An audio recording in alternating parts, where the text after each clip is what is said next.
Micah here.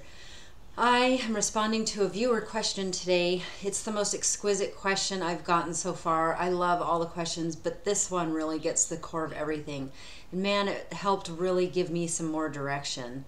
So I'm eternally grateful for this question. All the questions, but this one, it really gets to the heart of any kind of relationship addiction issues.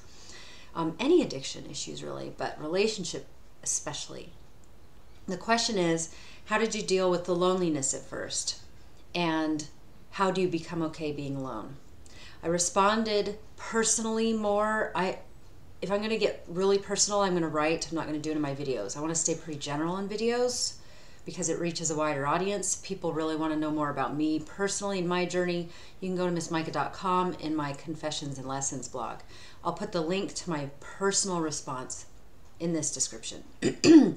But to be more generalized, and I'll briefly touch on me personally, is there's a few key responses to this. The first most important thing I can say to you is there is a vast difference between being alone and being lonely.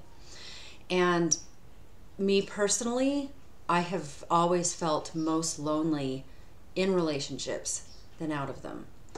I'm actually more comfortable being alone. Could be an introvert thing. It could also be the fact that I just learned how to self-nurture and self-soothe when I was little. So then I grew up with an expectation I'd project onto a partner, and when that wasn't fulfilled, I felt lonely. I get more into that in my blog and the journey and all of the intensity that came from that. So, first of all, I started reading this. Actually, I started with the Tao of Pooh. I love the Tao of Pooh. But when you start reading and getting into the more spiritual stuff and figure out the distinction between being alone and the value and the sacredness of aloneness, then you will learn the difference between alone and lonely. So, there are two important factors that I want to make sure to mention in response to your question. As far as dealing with loneliness, the first answer is self-regulation. And this is true of any kind of addiction recovery. You have to learn how to self-regulate. And this goes beyond mindful practices. Can be difficult and challenging because they can hold all kinds of triggers.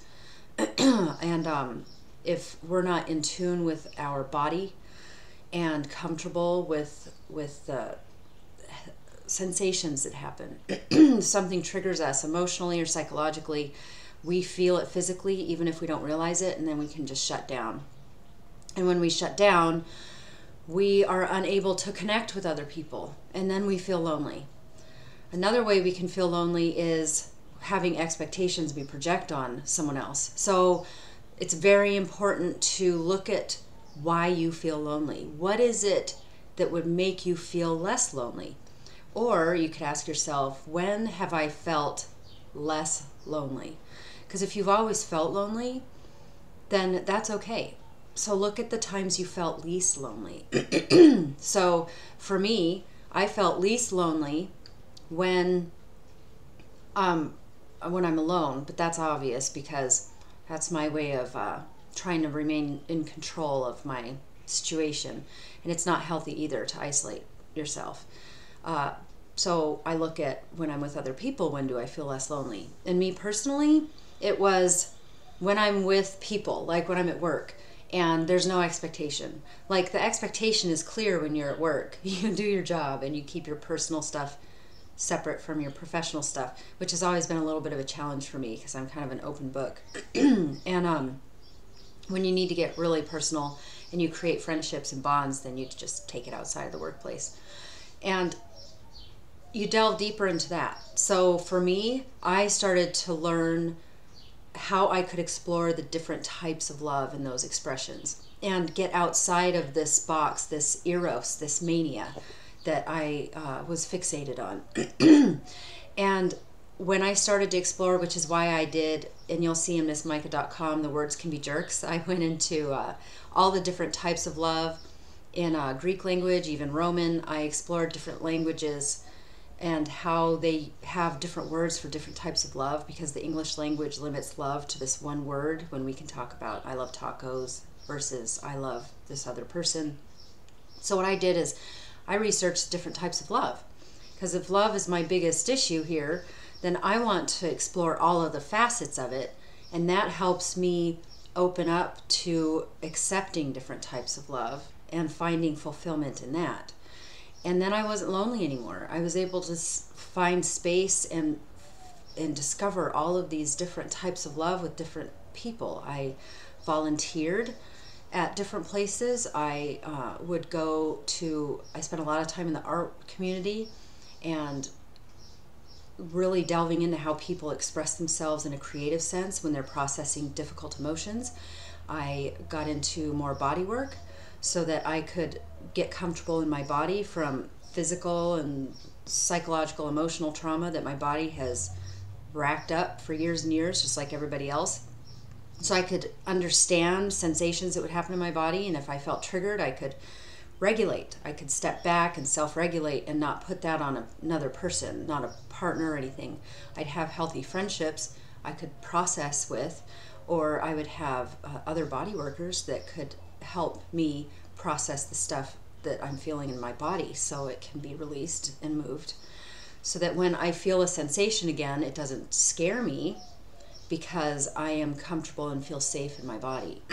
So those are the most important things: self-regulation and really understanding love and what your expectations are out of it and what it is that you specifically need to not feel lonely.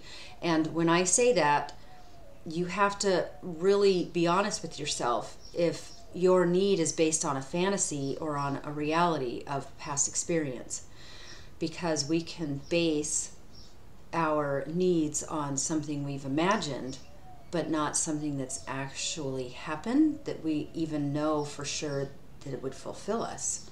We can't base our future needs on something that we haven't even really known. So I hope that helps. I am definitely going to be delving into this more because I think it's important for us to see the whole picture in a wellness component, mind, body, and spirit, when it comes to all the different types of love and how that manifests. So I'm going to creatively kind of express in different writings and videos of what each different love feels like, what sensations you could have, and give examples so that people can start seeing love in all of its facets and hopefully become more engaged in what it means to you. So thank you so much for that amazing question. It's an exciting question and I love it, and it has really helped me work through some stuff, to be honest. So keep the questions coming. I have quite a few more I have to get to, and I'm working on it for you. So thank you so much. Thanks for tuning in, and keep on loving.